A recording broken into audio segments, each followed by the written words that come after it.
સ્વાગત છે તમારું એસઆર એજ્યુકેશનમાં। તો આજે આપણે દાખલા નંબર જે 43 છે બરાબર એનું સોલ્યુશન કરીશું। તો તમારી બુકમાં દાખલા નંબર આ રીતે આપેલું હશે। ઓકે, એનું નામ છે ધ આરવી લિમિટેડ કંપનીનું નામ છે બરાબર ને। તો સૌથી પહેલા આપણે મિલકતો જોવાની છે, તો મિલકતો જોઈ લઈએ પહેલા। ચાલો, સૌથી પહેલા તમને આપ્યું છે જમીન અને મકાન 10,80,000। એની ઉપર તમને હવાલો આપ્યો કે 15% વધુ છે। તો જોઈ લે કોઈ હવાલો તો નહીં ને અંદર। ઓકે, ખાલી પ્લાન્ટ યંત્રો પર છે, આની પર તો છે નહીં। તો આને આપણે 10,80,000 ના 15% કરીએ, 15% બરાબર ને। તો 15% તમે કરો 10,80,000 ના, તો 1,62,000 આવે। શું આવે? તો અહીં લખીએ 1,62,000 અને પછી આ બંને શું કરી દો સરવાળો, એટલે તમારો જવાબ આવી જશે 12,42,000। તો ડન આટલું। ચલો, એના પછી છે પ્લાન્ટ અને યંત્રો 14,40,000। તો એની પર તમને ઘસારો આપવો છે કેટલો? 90,000। એ તમારે પેલા માઇનસ કરી દેવાના। 14,40,000 માઇનસ 9,000, 90,000 સોરી। ચલો આપણે 14,40,000 માઇનસ 90,000 કરીએ ને એટલે આવશે 13,00,000 ને કેટલા આવશે ભાઈ? 13,50,000। હવે એની ઉપર કેટલા ટકા આપણે વધુ કરવાનું છે? 15%। એના બી 15% કરીએ એટલે આવશે 20,2500। કેટલા આવે? 20,2500। સમજી ગયા? પ્લસ કરશું 14,40,000 માઇનસ 90,000 એના 15% કરીશું। પણ એમાં કીધું છે ઓછી, બરાબર ને? તો ઓછી કરીએ એટલે માઇનસ કરશું આપણે એના 15% એટલે 20,2500 માઇનસ કરશું ને તો જવાબ આવશે તમારો 11,47,500। ડન। એના પછી શું છે? જામગીર રોકાણ અને રિલાયન્સ કંપની। તો આ તો આપણે બિન ધંધાકીય। ઓકે, તો શું કરશું આપણે? આ તો આપણી મિલકત છે તમારી, અને આ શું છે? બિન ધંધાકીય। સમજી ગયા? તો આના અત્યારે આપણે મિલકતમાં લઈશું નહીં। એના પછી સ્ટોક છે। સ્ટોક ઉપર બી તમને હવાલો આપ્યો છે। સ્ટોકમાં શું કહે છે? 20% સ્ટોક, 20% વધુ। તો સોલ્યુશન કેવી રીતે કરીશું? જો, જેમ કે આ સ્ટોક છે તમારો, એ તમને 5,40,000 કેટલો? એની ઉપર કેટલા? 20%। કેટલા? પહેલા તો આપણે આજે 5,40,000 રૂપિયા આપ્યા છે ને, એના આપણે પેલા 20% નીકાળી દઈએ। તો 5,40,000 ના 20% કરીએ તો આવશે 1,08,000। કેટલા? 1,08,000। ઓકે, બાકીનું જે વધશે એ જોઈ લઈએ આપણે। એટલે આ જે બાકી વધશે કેટલા? 4,32,000। ડન। હવે આજે 20 લાખ આયા એના એવું કીધું છે કે 20% વધુ છે। તો આજે 1,08,000 ના કરીએ આપણે, 1,08,000 ના કરીએ 20% વધુ એટલે આવશે 21,600। કેટલા? સમજી ગયા? 21,600। ટોટલ આવશે તમારા 1,29,600 પ્લસ 4,32,000। એટલે આનું ટોટલ તમે કરશો ને, આ બંનેનું સરવાળો કરવાનો તમારે કે 1,29,600 અને 4,32,000 તો કેટલા આવશે? 5,61,600। ડન। ચલો, સ્ટોક મળી ગયો આપણને। ચલો, હવે શું કહે છે? દેવાદાર ઉપર બધા સદ્દાર છે, તો આપણે કઈ રકમ લેશું? 1,80,000। સમજી ગયા? બેંક સિલેક્ટ તમને આપી છે 2,80,000 ની અને 62,000 ની। ચલો, હવે આપણે રકમ મૂકી દઈએ પહેલા। સૌથી પહેલા આપી છે તમને જમીન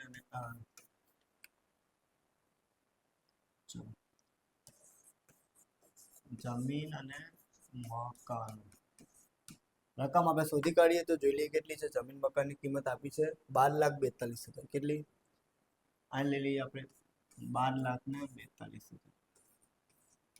ચલો, બીજું નંબરમાં છે પ્લાન્ટ ને યંત્રો। એ તમને 11,47,500। ડન। એ આપેલા છે તમને કેટલા? 11,47,500। પછી શું છે?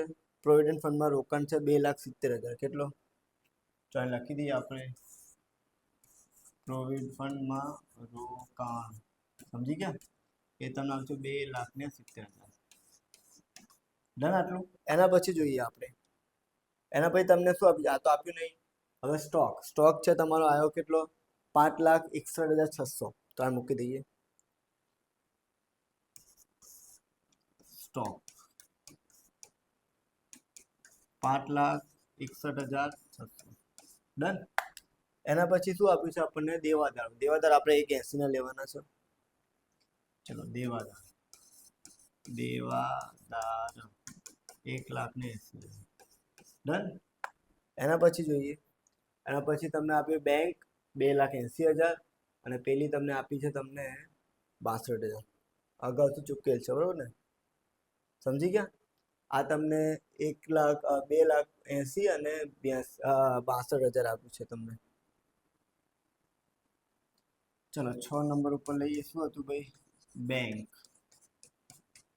સિલક 2,82,000 ડન એના પછી 7 નંબરમાં છે અગાઉથી ચૂકેલ 62,000 ડન આ ટોટલ કરી આપણે 12,42,000 11,47,500 2,70,000 5,61,600 1,80,000 2,80,000 અને 62,000 એટલે તમારો જવાબ આવશે અહીંયા 37,43,100 ડન ચલો એના પછી જોઈએ દેવામાં આપણે શું લેવાનું છે જોઈ લો જરા ડિબેન્ચર આપ્યા છે પછી આ ફાળો આપે છે ચલો આ લેવાનું નહીં પછી લેનદાર પછી બીજું કંઈ છે નહીં બરાબર ને તો પહેલાં તો 10% ડિબેન્ચર લખી દઈએ આપણે 10% ડિબેન્ચર એ તમને આપ્યું છે 3,60,000 સમજી ગયા ચલો એના પછી તમને શું આપ્યું છે જોઈ લો જરા કર્મચારીઓ ફંડ આપ્યું છે 72,000 શું આપ્યું છે સેકન્ડરી કર્મચારી નફા ભાગ 72,000 ડન એના પછી તમને શું આપ્યું છે પ્રોવિડન્ટ ફંડ 70,000 રૂપિયા આપ્યું છે પ્રોવિડન્ટ ફંડ કેટલા 70,000 રૂપિયા કેટલા 70,000 ચલો એના પછી લેનદાર તમને આપે છે 3,06,000 સોરી લેનદાર 3,06,000 ડન એના પછી બીજું બધું આવી ગયું ઓકે બીજું કશું આવતું નહીં પણ ટોટલ કરી દઈએ આપણે 3,60,000 72,000 70,000 3,06,000 હજી કઈ રહી જાય છે ચલો જોઈ લઈએ શું રહી ગયું છે લેનદારો ઓકે ફરી ટોટલ કરીએ ઓકે અહીંયા 2,70,000 છે બરાબર તો 3,60,000 72,000 2,70,000 3,06,000 તો તમારે આવશે અહીંયા 10,08,000 તો ડન આટલું ચલો આઈ હોપ તમને ખબર પડી હશે અહીં લખી દઈએ આપણે 37,43,100 માઇનસ 10,00,000 અને કેટલા ભાઈ 8,000 સમજી ગયા માઇનસ કરશું 37,43,100 માંથી તો કેટલો આવશે તમારો 27,35,100 સમજી ગયા આ પ્રેફરન્સ શેરની મૂડી જોઈ લીધી જરા આપણે કેટલી આપી છે આપણને પ્રેફરન્સ શેરની મૂડી તમને આપી છે કેટલી 5,40,000 5,40,000 બરાબર ને 5,40,000 એટલે અહીંયા આવતા તમારે આવશે 21,95,100 એ મૂકી જવાબ આપણે 21,95,100 એના 10 કેટલા ટકા કરવાનું જોઈ લો જરા હવાલામાં તમને 10% આપે તો 10% કરી દઈએ આપણે 10% કરશો ને એટલે આન્સર તમારો આવી જશે 1 0 કાપી નાખો 21,9,500 આ તમારો જવાબ આ તમારી શું છે? અપેક્ષિત નફો. અપેક્ષિત નફો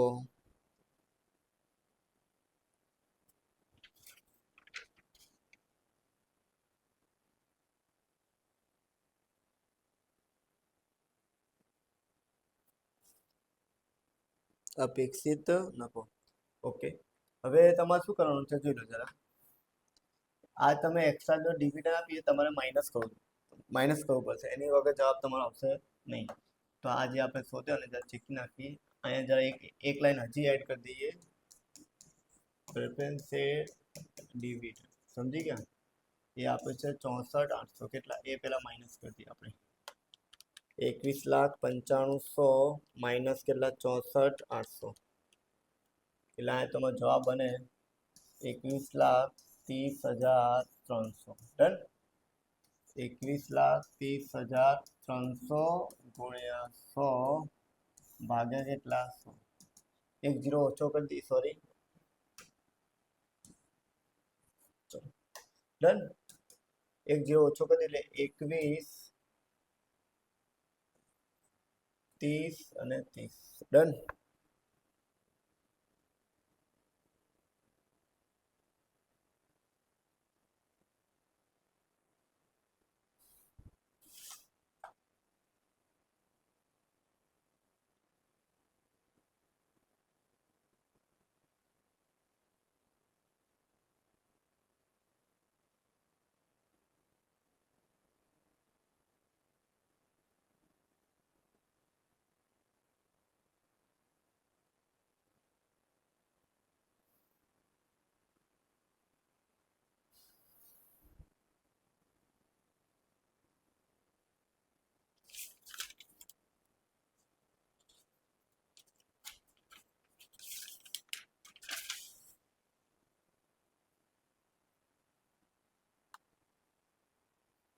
એક મિનિટ.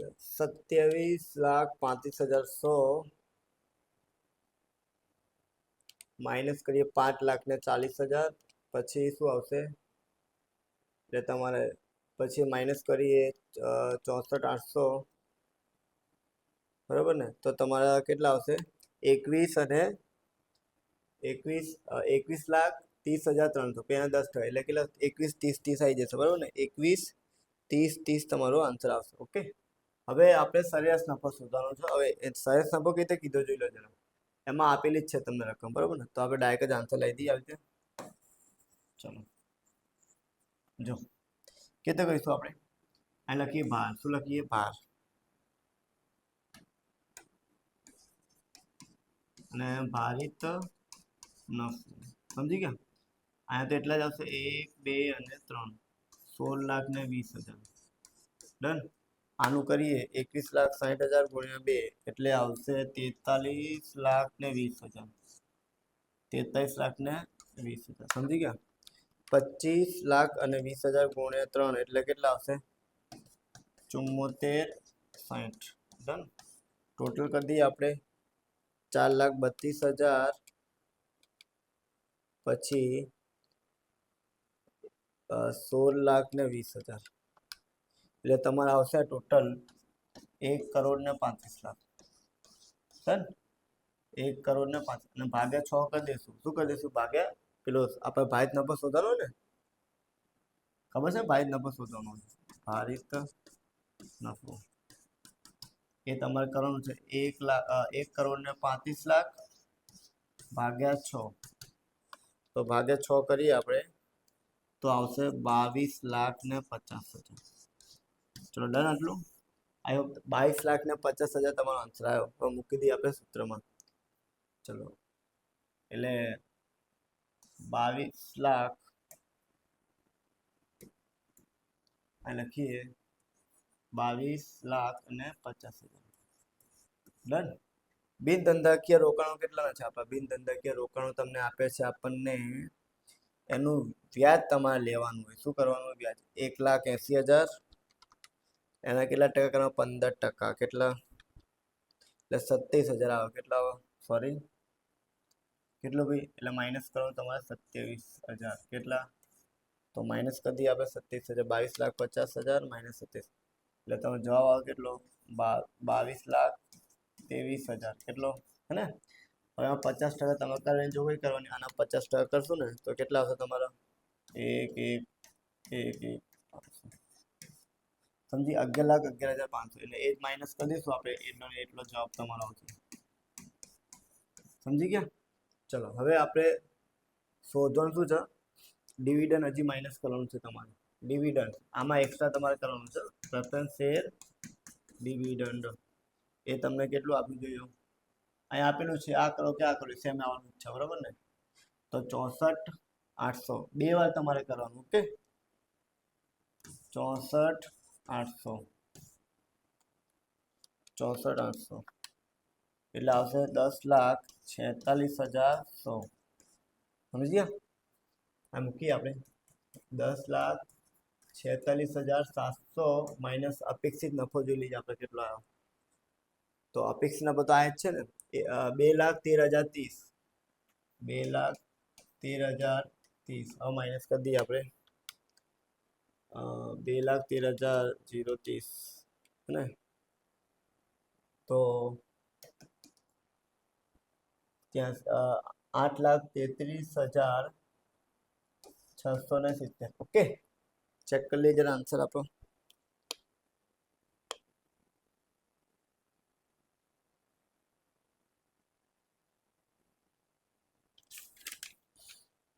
બરોબર. ચલો પાઘડી શોધવાની છે તો પાઘડી માટે જોઈ લઈએ આપણે કેટલા વર્ષ આપી છે પાઘડી આપણને. તો 3 વર્ષની ખરીદી છે. કેટલાની? તો ગુણ્યા 3 કરી લેજો, તમારો કમ્પ્લીટ. 8,33,670 ગુણ્યા 3.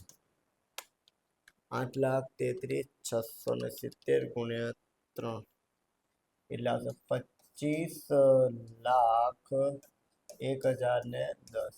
આ તમારો જવાબ થયો કમ્પ્લીટ. ઓકે, આઈ હોપ તમને દાખલામાં ખબર પડી હશે. ઓકે, તમે બધા લખી શકો છો. ઓકે ને? તો થેન્ક યુ ફોર વોચિંગ.